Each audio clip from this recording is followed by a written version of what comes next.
নমস্কাৰ। অহাকালি ঘোষণা নহয় উচ্চতৰ মাধ্যমিকৰ ফলাফল। অহাকালি 17 এপ্ৰিলত ঘোষণা নহয় উচ্চতৰ মাধ্যমিকৰ ফলাফল। শিক্ষামন্ত্ৰী মহোদয়ে ইতিমধ্যে জনাইছে যে অহাকালি ঘোষণা নহয় উচ্চতৰ মাধ্যমিকৰ ফলাফল। কেতিয়া ঘোষণা হ'ব সেই বিষয়ে শিক্ষামন্ত্ৰী মহোদয়ে কোনো বৰ্তমান তাৰিখ দিয়া নাই। যদিও অহাকালি ঘোষণা কৰাৰ কথা আছিল, অহাকালি ঘোষণা নহয়। যেতিয়া বা যিটো তাৰিখত ৰিজাল্ট দিয়ে আপোনালোকে কেনেদৰে ৰিজাল্টটো চাব ৱেবছাইটত ৰিজাল্টছ assam.nic.in ৱেবছাইট বা ahscc.assam.gov.in ৱেবছাইটত গৈ আপোনালোকে ৰিজাল্টটো চাব পাৰিব।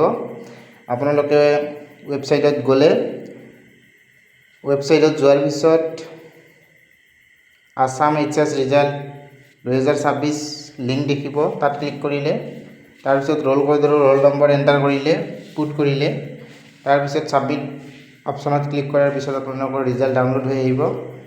ৱেবছাইটত এইদৰে চাব পাৰে। আৰু কেইবাটাও ৱেবছাইটৰ ৱেবছাইট মুকলি কৰি দিব, নতুবা আপোনালোকে অতি সহজত উপলব্ধ এপটো প্লে ষ্টৰত ডাউনলোড কৰি পেলাইও ৰিজাল্ট চাব পাৰিব।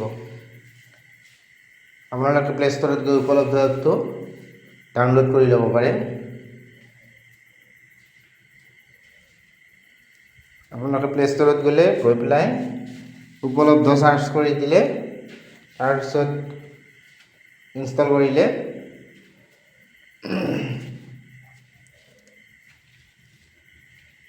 ইয়াৰ পিছত আপোনালোকে মোবাইল নম্বৰ, নাম আৰু শাখা ষ্ট্ৰীমটো বহুৱাই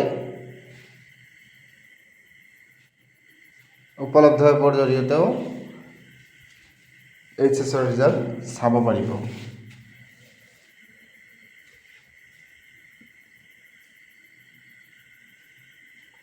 নাম আৰু শাখা দিয়াৰ পিছত আপোনালোকে ৰিজাল্টটো অতি সহজে চাব পাৰিব।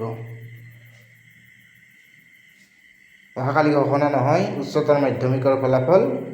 কেতিয়া ঘোষণা হ'ব সেই বিষয়ে এতিয়ালৈকে গম পোৱা নাই। ধন্যবাদ।